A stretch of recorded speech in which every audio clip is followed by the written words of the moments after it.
Okay, so I've put together, since we can't get the 1112 footage from like 156 when the girls apparently got dropped off to like 2:25, because 2:25 is the only time that I can find on 1112 that anybody has from 2:25 a.m. on.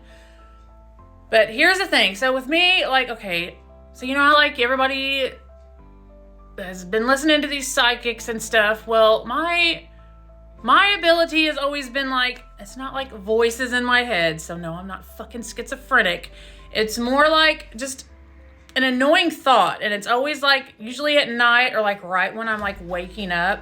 But I've kept getting, like, all last night, every time that I would like wake up from like my sleep, it's like, remember 2:20 a.m. Don't forget 2:20 a.m. And I'm like, what the fuck?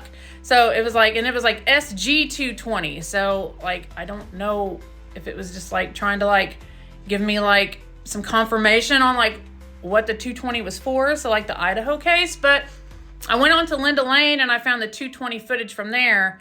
And I screen recorded it, but then I spliced it. And then the parts that you can hear voices, like I slowed it down and I like isolated the voice, and you can hear, oh my God, in the first part that I did. And then the second part, it's really hard to decipher, and I'm working, so I'm not really screwing with like the settings or whatever. But it sounds like it's like the knife. Somebody either has a knife or somebody get the knife.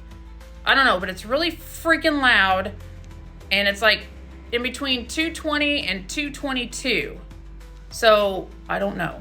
It's just, I don't know if that's when everything started, but I'm telling you, like, I've always had this ability, like, like my intuitive crap. Like, I can't explain it without sounding absolutely insane, which I honestly don't care what people think about me, but I know that I'm like, I'm right about a lot of things, and not even just this case. It's just like, I've always had like an inner knowing about things, like feelings and thoughts and shit like that. But anyway, just listen here.